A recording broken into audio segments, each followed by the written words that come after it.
renal failure. Kidney stone. Kidney stone is actually hard crystalline material that is formed either in the kidney or in the urinary tract. That can cause trouble in the passage of urine, and maybe the patient suffer with the severe abdominal pain. This the kidney stone is composed of calcium oxalate and phosphate. Oxalate is actually already present in the urine, and it is byproduct of metabolic activities. When this oxalate is combined with calcium, then it becomes very low soluble.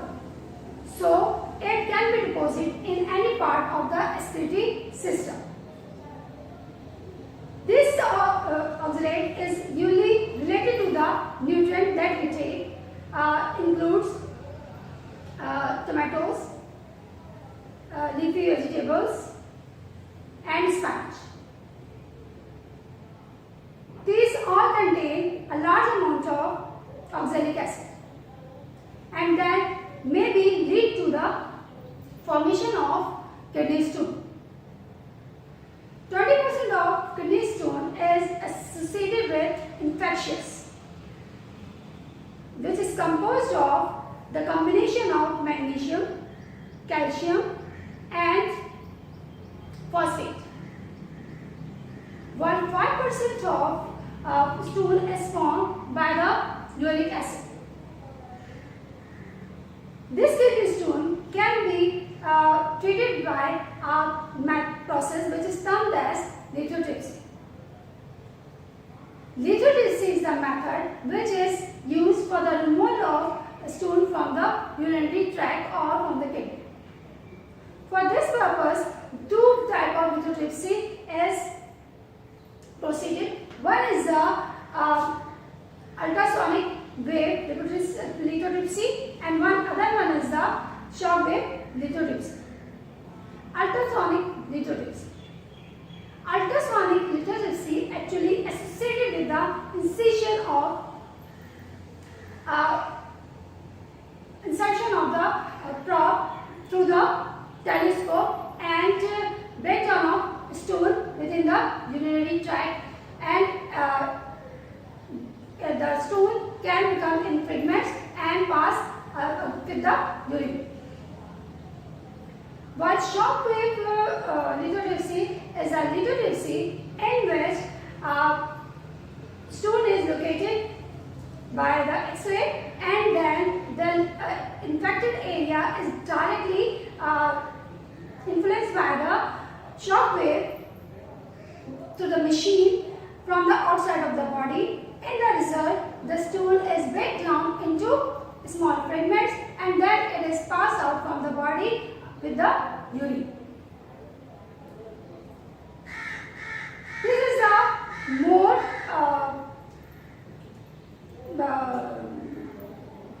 modern technique, and by which kidney stone is removed from the body. Now, another problem that is associated with the kidney is renal failure.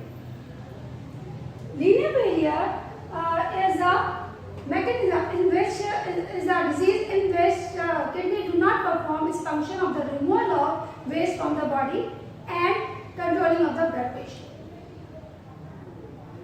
For the treatment of renal failure, two type of method is used. One is the peritoneal dialysis, another one is the hemodialysis. Peritoneal dialysis. Peritoneal cavity is actually the cavity that is present in the abdomen and lined with the peritoneal membrane.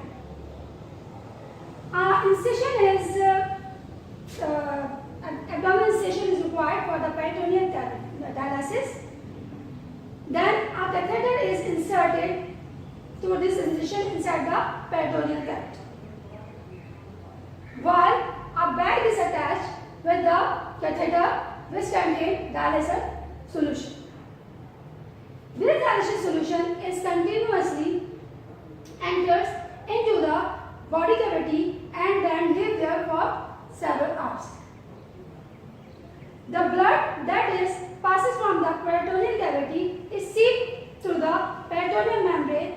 the cavity and mix this with the dialysis solution.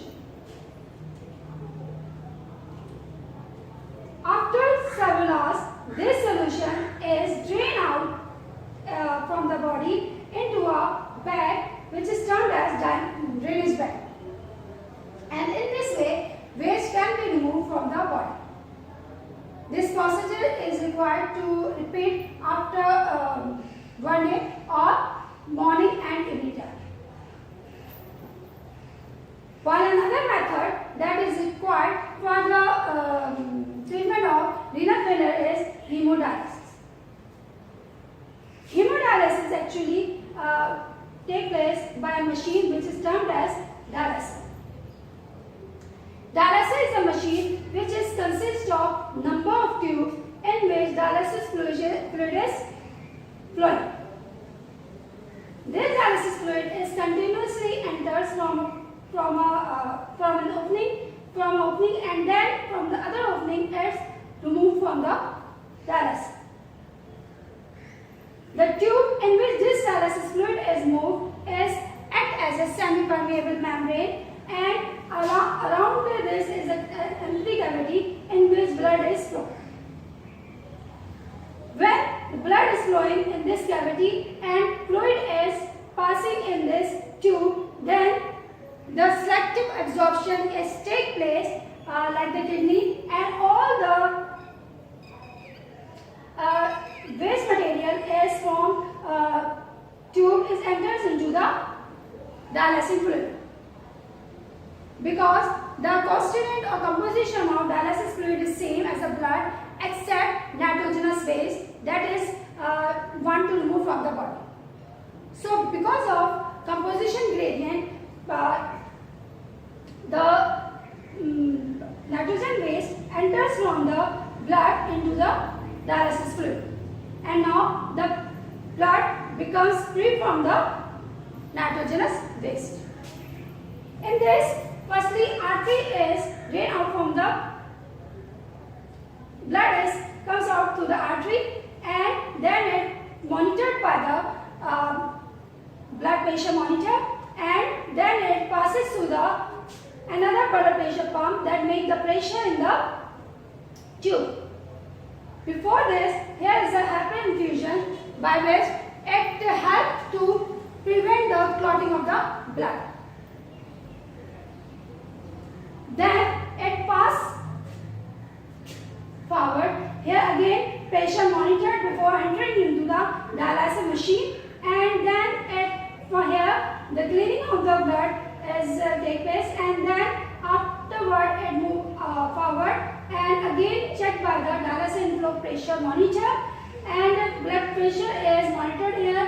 Then here is an air trapper. If any air is formed during this procedure, then it is trapped by this machine, and only that blood is entered into the body again, which is free from nitrogenous waste as well as from any type of air bubble. And in this way, the patient is dead right from the nitrogen waste.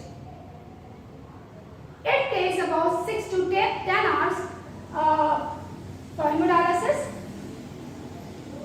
In this way, the kidney is any nitrogen waste that cause trouble in the human being can be treated.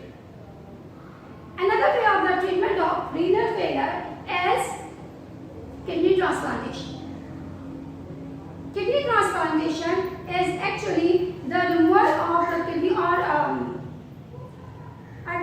transplantation of the kidney from the other body, which is actually take place in the young person. It is a surgical process and long-term treatment for the renal failure. Now, today we have completed the topic excretion, and now in the next lecture we will study about thermoregulation, which is another aspect of hemostasis.